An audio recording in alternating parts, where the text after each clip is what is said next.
the new SEC schedule was released last night. The 2024 slate is going to involve Oklahoma, going to involve Texas. The tectonic plates have now shifted as we move into the new era of college football as we know it. How do we talk about the scheduling for the SEC? What do we think? What are our immediate thoughts of the scheduling for next season in the Southeastern Conference? I think my first thought, and this is not having to do with the schedule, how we release these things. Y'all see the way the NFL does it? And they got funny cartoons and they got cool graphics. And like the SEC did it, I think, in a good enough way. But I'm saying, like, let's go forward here. If we're going to try and be NFL junior for the college football world and the SEC specifically, I'm not for it. But if we're going to do it, let's go all the way into it. I would love to see them match the NFL juice when it comes to their creativity with that schedule release, all right? So the first thing that stood out to me now, Alabama and Georgia in the regular season is going to be awesome. Not to say that we would never get that in the other SEC model, but I do think going to 2024, like we're going to get a pretty good gauge for where things stand when it comes to the postseason between those two teams, but we get it September 28th. So that's going to be awesome. That's going to be a blockbuster. I can't wait for that. Now, if you're a Florida fan this morning, probably shaking your head a little bit and like, gosh dang, man. Year 3 of the Billy Napier era, we're still trying to get this thing off the ground, and the SEC gives us this kind of schedule. They got Georgia, neutral site, at Texas, LSU, Ole Miss, and at Florida State to finish. The month of November for Florida is the equivalent of the Hunger Games. So we'll see where we sit with the view of those opponents when it gets closer to that part of the year, obviously. But I just think starting the year, like, you feel pretty confident Georgia's going to be elite. You're at Texas. Tough road game, obviously, and Texas is a college football playoff team. It sounds like Quinn Ewers is coming back. Ole Miss has been just, two 10-win seasons out of the last 3 years. Florida State, who knows what happens with who they get at quarterback, but you expect Mike Norvell and company to be vicious. It's a rivalry game going on the road, so like that's going to be brutal. And it's brutal, especially like I just said, as you're trying to get this whole operation up and running. So we'll keep an eye on that one. Texas, I don't see a welcome to the SEC moment on their schedule. You got Georgia, but that's in Austin. Kentucky, Florida, Mississippi State are all your, on the road, but are those really, excuse me, I'll rephrase that. Kentucky, Florida, and Mississippi State, I believe, are all home games. Your hardest road game is at A&M. That's your toughest SEC game, is just down the road going to College Station. For Texas, I think you got to feel like you kind of made out pretty well with this one. Now, I would say this too. They do also play Michigan in the non-conference. So it's not like Texas is just getting off completely easy. They still play two of the best teams in the country, you'd have to imagine, but as a whole. And the SEC play outside of that game at Michigan overall, like, probably feel pretty good about the schedule. Oklahoma, pretty decent schedule for the most part. Their finish is brutal though, man. They got Missouri, they got a bye week, and they got Alabama, and then they finish at LSU. So the reason why I think that's so critical to look at the finish there, the big finish, that's going to have a pretty massive impact, I believe, on their college football playoff hopes. Remember, we go to 12 teams now.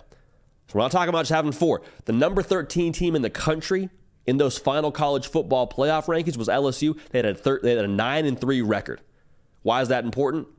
What this tells us is the landscape more often than not is going to favor if you have a 2-loss record, you feel pretty good about making that top 12. But if you don't, then we're kind of doing the palms up and saying, I don't know what happens to you. And Oklahoma, with what they have on the schedule to finish, again, Bama, LSU, you still also play Texas, you're at Missouri.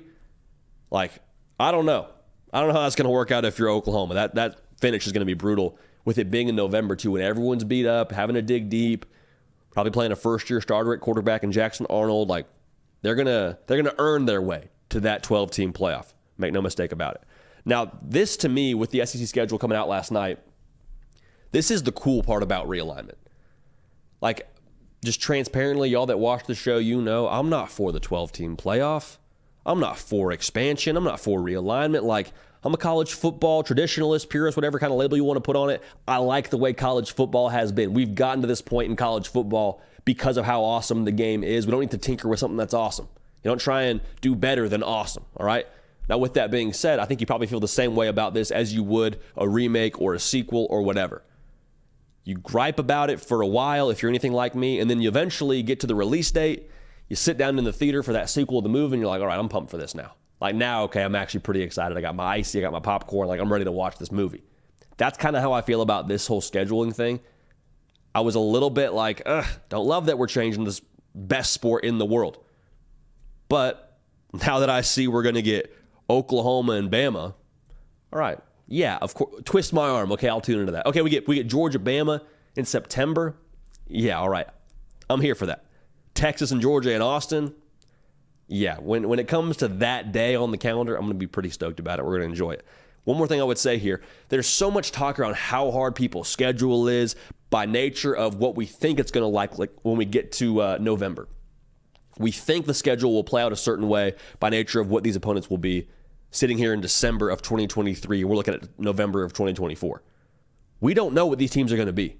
Like, we think that the game against LSU will be pretty tricky. They're not playing Jaden Daniels anymore. Garrett Nussmeier is a whole question mark for a lot of us. Bama, I mean, we think they're phenomenal this year. Are they going to be able to sustain that success year in and year out? Georgia, they're going to play a new quarterback, or maybe they're sticking with Carson Beck. We'll see. That's a big question mark. Probably feel pretty good about Georgia, to be honest. We think Florida's going to be a team that is still struggling to find a way. What happens if Graham Mertz catches fire? What I'm trying to say here is we don't know what we don't know. And proof of that is how we viewed some of these teams this past season in the SEC. Arkansas going into the year, we're like, yeah, they'll be decent. Over-under win total is right around 7. They went 4-8. Arkansas wasn't who we thought they were. I'm not throwing shade at Arkansas. I'm just trying to make a point here. Missouri, we're like, they'll be all right. They'll be good. I mean, win total for them in Vegas is 6.5. Probably about right for them. They went 10-2.